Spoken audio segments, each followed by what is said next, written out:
Hi, I'm Erin, and I'm gonna do a book an outlet unhaul. Words are hard. So I don't actually remember what's in here, which is, you know, it's a surprise for you and me. It's a great time. But if I remember correctly, it's all, if not majority, horror books. I just was like, had some good luck finding some good horror books. I think one book in this entire haul is not horror. Okay, so the first book that I got that is not horror related is The Diviners by BookOutlet. I have been trying to get my hands on one of these, the original book, for so long. And I think I just kind of gave up trying to find the original Diviners copy, you know, the really pretty hardback with like the eye. I really wanted that copy, but you know, some pursuits just end up fruitless. So I gave in and just bought a paperback version because I saw that the other versions, so there's two more books in this series, they're also very easily, readily available in paperback. So I think once I read this and most likely love it, I'll get the others in paperback and we'll have a matching set. So yeah, first book that I got, The Diviners. Look how tiny and cute this is. So this is Mapping the Interior by Stephen Graham Jones. And I'm not gonna lie, a part of me bought this book because of the cover. It's beautiful. Also, it's really tiny. I didn't know how small it was. This is about a Native American boy on a reservation who's in his home and he sees a figure in his home. This figure is not his mother, it's not his brother, he thinks it's his long-lost father. And when he follows this figure, he finds out that his house is bigger and more expansive than he could ever imagine. Excerpt on the back says that this book is a horrifying tale of looking inward and looking at race in America, especially how Native Americans are treated in contemporary America.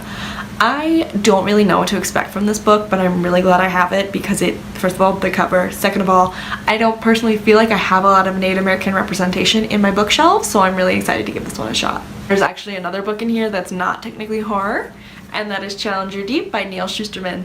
So I love Neal Shusterman. I think it's safe to say he's one of my favorite authors. I've just enjoyed everything he's done. Has everything been 5 stars for me? No, but I've enjoyed everything he's done. This book is about a young teenager who actually has schizophrenia, and he is starting to have episodes in his day-to-day life, and the story takes place between reality of him in high school and joining the track team and being a normal teenage boy, if you will, and the alternative of what he's thinking and seeing in his mind, which is taking place on a ship where he needs to either help this captain or create a mutiny against him. So as you can see, this book has a lot of rewards. To be honest, I haven't really heard that many people talk about this book. I think Neal Shusterman is most well known for his like newest stuff, if you will. I feel like most people don't talk about his older books, and I'm really excited to give this a shot.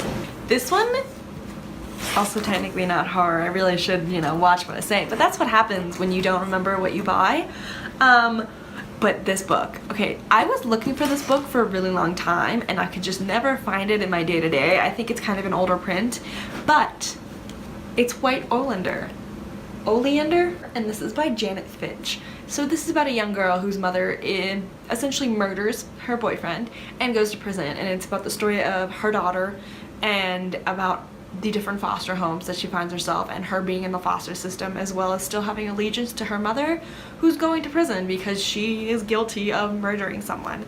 And it's about her story of survival, if you will, and I'm really excited to read this. I, to be honest, watched this movie when I was really young with my mother. It's actually one of my mom's like favorite movies, is the White Oleander movie that has I'm like forgetting her name, but I think it's Michelle Pfeiffer. Michelle Pfeiffer stars in the movie, and that movie's great. I love that movie, so I'm really excited to read this book and see the original like source material and everything, because I love that movie and I'm so excited to give this a read. Okay, let's get into this. The first horror book that I got from BookOutlet. I am so happy. So this comes from a recommendation from My Reading is Odd, Natasha at My Reading is Odd. And I was like asking for this book for Christmas, and there was like a miscommunication and I didn't get it and I was a little salty. However, my brother did give me like $50 as a gift card and was like, get yourself something nice. So I got this. I got Hex by Thomas Old Houvet. Should I know this author's name and how to pronounce it? Yes. Do I have a phone to look up proper pronunciation? No. So here we are. Thomas Old Houvet? Houvet, I believe is the last name is how it's pronounced. Either way, this book is Hex. And yeah, it's super cool. This book I don't think has ever been opened. Like, it's resisting when I open this book. So basically, this story is about a town that casually has a ghost haunting it. And it's this witch, a ghost of a witch, who is just kind of hanging out. And everyone just accepts her and they just go about their lives fully aware that a witch haunts their town, and her eyes have been stitched together, her mouth has been stitched together, and a bunch of teenagers decide to capture her on video and to put her onto the internet for all the rest of the world to see their town's famous witch. The next one is super exciting. I have Nights of the Living Dead, edited by Jonathan Mayberry. Jonathan Mayberry is very well known in the zombie novel world, so as you can understand, I was pretty excited when I saw this online. This is just an anthology of different zombie stories and different people interacting with zombies. I love zombies. I feel like I've made that known. Yeah, I don't think my cat's playing with the paper underneath the box, so if you hear that, she's living her best life, and I think we can all learn from her. This is an anthology piece, and it's just different stories about the living dead. And what more could you want? Short stories about zombies. That's all I need to hear to know that I want to read it.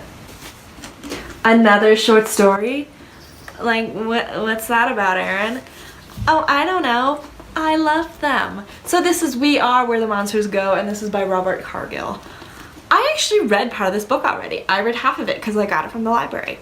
And I loved it. I believe there's only 4 short stories in here, but I really liked the ones that I read. There's not really much to say because with short stories, there's only so much plot to give you an idea of what this book is about. Basically, the first book is, the first little short novel is about a small town that has a ghost problem. The second short story that I read is about a little girl who follows a little light underneath her bed into a different world, and not all of these worlds are good. I have not read this story, but the summary in the front cover says that there is a story about 2 dinosaurs who must come together to defeat a horde of the living dead. Babes. Yeah, if you want a good time, pick up this book. I know I'm hauling it, but I've already read some of it, and I love it. I highly recommend it. Little Girl. I didn't order this book, but I own it now. What? Chicken on Vacation, and I can read beginning 1. Yeah, I didn't buy this. It's not on my receipt, so I think this kind of just fell its way in here. But I have a book about a chicken on vacation now. Cute. I'll probably donate this, to be honest. I'm not gonna like keep it, but I'll donate it. A little kid can get that somewhere. Somewhere. Bird Box by Josh Malerman has been bought by me. If you have been living under a rock, there is a Netflix movie about this starring Sandra Bullock. This is the original book that it was based off of. I always planned to read the book first before I watched the movie. I could just never find a copy of it, to be completely honest, and I don't like paying full price for books. I'm cheap, I don't know what to say. But I found this on BookOutlet, finally, and I picked it up. I have watched the movie, so I have the general idea of what the book is about now, because before I only had like minor details. I obviously know it more now. But I'm still really excited to read this and to kind of experience it as a reader and experience her being blind rather than watching it in the film. So this one is another case of the fact that I don't know how to say the author's last name. Hey, I'm gonna show you. Hey everyone, this is my cat. This is the box that I'm trying to use. Okay, well. Yeah, she's settled down. She's gonna hang out with us. That's okay. It's a good time. This is a family-friendly, cat-friendly video. This next book This is another case of I don't know how to pronounce the author's last name, and I do apologize. I will get better at that in the future. But I got Cedars by A.J. I want to say Colucci? God, I do apologize. That's terrible. I will learn names. And look at this cover. I don't really know that much about this book. I haven't heard other people talk about it. Real quick summary that made me buy this book is that there is a group of people who are invited to attend this uninhabited island that had been the place and location of a mad scientist. When they get to this island, they find out that this mad scientist wasn't so full of it as they thought, and they come across creatures that they didn't think existed, and on this island, and horrors ensue. We got 2 more books! And you may have seen this when I showed you my cat in the box. But I got Heart-Shaped Box by Joe Hill. If you are unaware, Joe Hill is the son of Stephen King, and he writes his own horror books. He has written Nosferatu, he's written Horns, that had a movie adapted recently, like a couple years ago. Hi! I had to readjust the camera because my cat knocked it over. As I was saying, this is Heart-Shaped Box. This is about an old aging rock star who buys a heart-shaped box online, and when he gets this box he finds out that it's possessed by a spirit, and now he's, you know, got something spooky living with him. Alright everyone, my very last book to haul today, and that is The String Diaries by Stephen Lloyd Jones. I was kind of going back and forth between getting this book because I would put it in my cart, forget what it's about, reread the plot, go, oh yeah, I want that, forget it's in my cart, be like, oh, what is that? Read the summary. The list goes on and on. So, what is this about, you say? This story starts out with Hannah driving frantically with her daughter in her car, as well as her husband who is bleeding out in the back seat.